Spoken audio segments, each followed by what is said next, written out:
গাজার মুসলিমদের ওপর নির্মম অত্যাচারের পর থেকেই নতুন করে মাথাচাড়া দিয়ে উঠেছে ইসলামোফোবিয়া। মঙ্গলবার Scottish first minister Hamza Yusuf অভিযোগ করে বলেছেন, ব্রিটেনে এখনও প্রাতিষ্ঠানিক এবং পদ্ধতিগতভাবে ইসলামোফোবিয়া রয়েছে। একে মাল্টিকালচারাল সোসাইটির সব কমিউনিটির সহাবস্থানের জন্য খুব খারাপ বলে মন্তব্য করেন হামজা ইউসুফ। এদিকে সাবেক এক স্কটিশ লেবার এমপি টম হ্যারিসের একটি মন্তব্যকে কেন্দ্র করে তার বিরুদ্ধে ইসলামোফোবিয়ার অভিযোগ তুলেছে ব্রিটিশ মুসলিম অ্যাসোসিয়েশন। তবে গাজায় ইসরায়েলি হামলা ইস্যুতে লেবার পার্টির অবস্থানের কারণে মুসলিম ভোটারদের সংখ্যা গত নির্বাচনের চাইতে কমেছে বলে বিভিন্ন সার্ভে রিপোর্টে উঠে এসেছে। এই দেশে ইসলামোফোবিয়া রেসিজম আছে, কিন্তু এই দেশের সরকার এটাকে চায় জিরো টলারেন্সে রাখতে, বা তারা এটার পক্ষপাতিত্ব নয়। কিন্তু বাস্তবে আদৌ কিন্তু এটা 100% প্রতিফলন হয় না।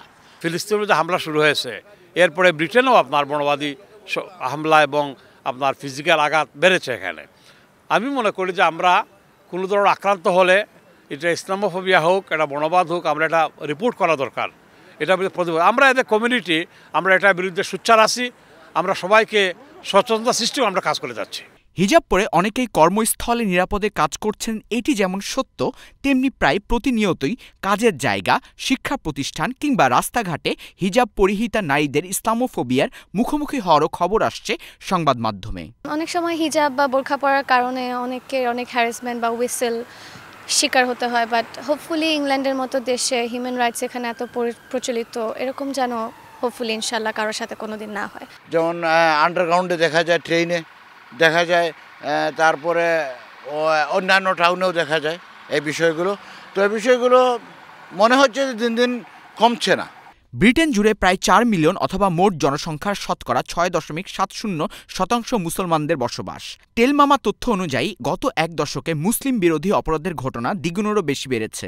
2012 সালে এমন ঘটনার রিপোর্ট করা হয়েছিল 584টি, যা 2023 সালে এসে দাঁড়িয়েছে 3400-তে। ব্রিটেনের আইন কি বলে এই বিষয়ে?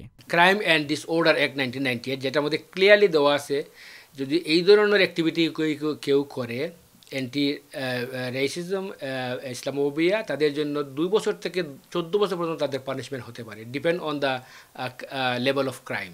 তবে গাজায় হামলার পর থেকে ইসলামোফোবিয়া বাড়লেও আশার আলো শুধু এক জায়গাতেই, যে অনেক অমুসলিম মুসলিমদের সাথে সংহতি প্রকাশ করে কাঁধে কাঁধ মিলিয়ে নিন্দা করছেন এই অত্যাচারের। প্যালেস্তাইনের নারী, পুরুষ, আবাল, বৃদ্ধা, বনিতা নির্যাতন হচ্ছে অন্যায়ভাবে।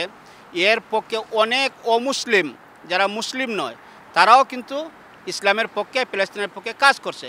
সুতরাং সকল অমুসলিমরাই যে ইসলাম বিরোধী বা ইসলামোফোবিয়া করতেছে, এরকম কিছু নয়। আসাদুজ্জামান শুভ, চ্যানেল এস নিউজ, লন্ডন।